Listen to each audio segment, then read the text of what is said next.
सुन पावन नाम हरि हरि ओम। पावन पावन नाम हरि हरि ओम। मधुर मधुर नाम हरि हरि ओम। मधुर मधुर नाम हरि हरि ओम। हरि ओम हरि ओम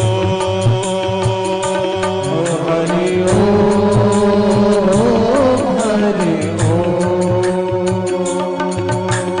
मारवाड़ में मीरा बोले हरि हरि ओम। मारवाड़ में मीरा बोले हरि हरि ओम। पंजाब में नानक बोले हरि हरि ओम। पंजाब में नानक बोले हरि हरि ओम। हरि ओम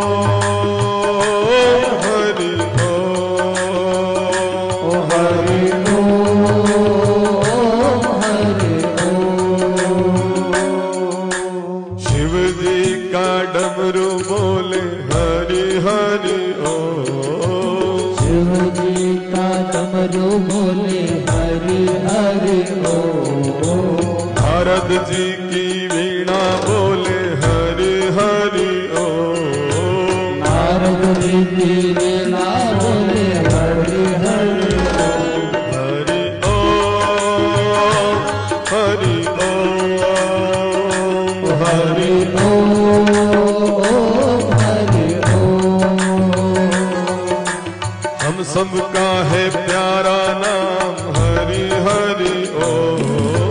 हम सबका है प्यारा नाम हरि हरि ओम। हम सबका है प्यारा नाम हरि हरि ओम।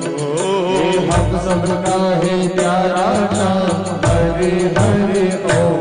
हरि ओम हरि ओम हरि ओम हरि ओम। हरि ओम हरि ओम हरि ओम हरि ओम। हरि ओम हरि ओम हरि ओम हरि ओम।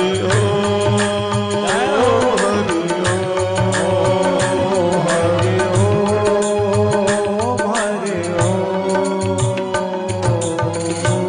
बोले श्री सद्गुरुदेव की जय। जब चारी कुमारों की प्रेरणा से भागवत जी की कथा श्रवण करवाई गई, ज्ञान वैराग्य का दुख नाश हुआ। ज्ञान वैराग्य और भक्ति नारद जी के हृदय में विराजमान हो जाते हैं। मतलब 18,000 श्लोक, 4 श्लोक, 1 श्लोक, 1 पंक्ति, 1 अक्षर, हरि ओम। सिखाइए अपने अधीनस्थ बच्चों को, युवाओं को। पर आजकल हरिओम ने हेलो में ज्यादा विश्वास है इनको। हमारे पास फोन आता है, मैं बोलता हूं हरिओम, बोले हेलो, फिर मैं बोलूं हरिओम हेलो। और जो मेरी बहनें हैं ना, 8वीं से बड़ी कक्षा में पढ़ती होंगी, अपने गांव से बाहर पढ़ने जाती होंगी, इनकी सहेली से जब इनकी मुलाकात होती है, राम राम थोड़ी बोलती है, हरिओम थोड़ी बोलती है, जय श्री कृष्णा थोड़ी बोलती है। एक दूसरे को देखकर हाय, तू भी थारा हारा पियर में हाय हाय करती रहीजे और मुंह भी मारा हारा पियर में हाय हाय करती रहूंगा। हाय मतलब अच्छा थोड़ी है। ज्यादा दुखी हो तो नहीं कहते कि किसी की हाय लग गई उसको, तो अपने को हाय नहीं हरिओम बोलना शुरू करना है। मेरी जीजियो, छोटे बच्चों को भी भगवत स्मरण करना आप सिखाओ। और उसको क्या सिखाते हैं? टाटा कर ले तो ना टाटा, राम राम नहीं सिखाते हैं, हरिओम नहीं सिखाते, टाटा। एक बार मेरे साथ भी ऐसा हुआ, एक बहन कहने लगी बाबूजी जा रहे हैं ना टाटा कर ले तो इनसे। मैंने कहा मैं नहीं करूंगा बहन, इसको भी मत सिखा। क्योंकि टाटा की तगारी हो सकती है, टाटा का पावड़ा हो सकता है, टाटा की गाड़ी हो सकती है, पर औलाद टाटा की नहीं अपनी है। और जिसने औलाद दी है उस परमात्मा का नाम अपनी औलाद को सिखाओ। अब गाड़ी टाटा की हो सकती है, तगारी पावड़ा टाटा का हो सकता है, मोबाइल टाटा का हो सकता है, पर औलाद जिसने दी है उस परमात्मा का नाम अपनी संतान को सिखावा। ध्यान रखना, आप टाटा नहीं, क्या सिखाओगे?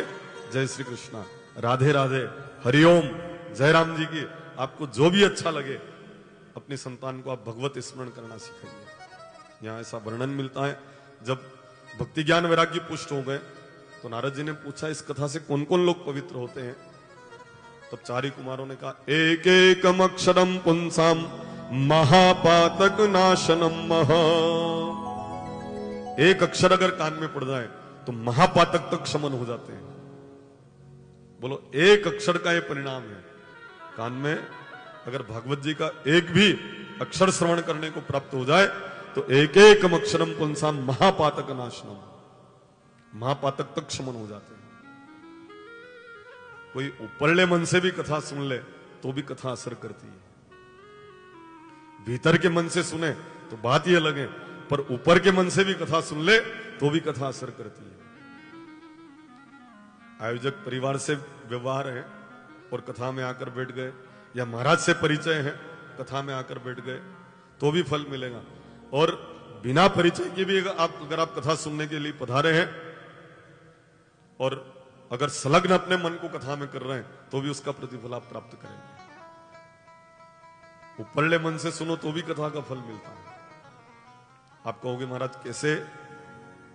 ये भी मैं उदाहरण के माध्यम से आपको अवगत करवाऊंगा, आप जल्दी समझ जाएंगे कि ऊपरले मन से भी कथा सुनो तो कथा असर करती है। कैसे? जैसे अपना खेत है, खेत में आप जो क्यारा बनाते हैं उसमें जब आप पानी दौड़ाते हैं और खेत में अगर ढाड़ ज्यादा हो तो समझदार किसान क्या करते हैं?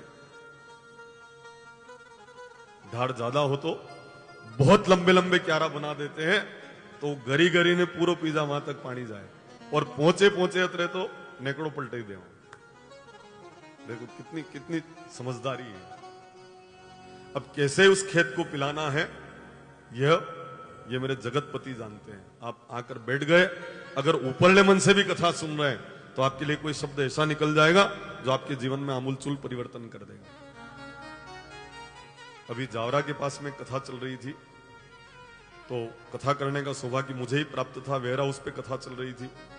गुरु पूर्णिमा के दिन एक सज्जन बता रहे थे कि एक शब्द मैंने कथा गाड़ी रोककर सुनी, रोड के बिल्कुल निकट कथा थी, तो खाली एक शब्द सुना और मेरा मन हो गया कि मैं पांडाल में जाकर कथा सुनूं, और फिर उसके बाद प्रतिदिन कथा सुनने आए। और गुरु पूर्णिमा के दिन सांवरा सेठ के दर्शन करके आकर फिर गुरु दीक्षा में भी आकर वो विराजे थे।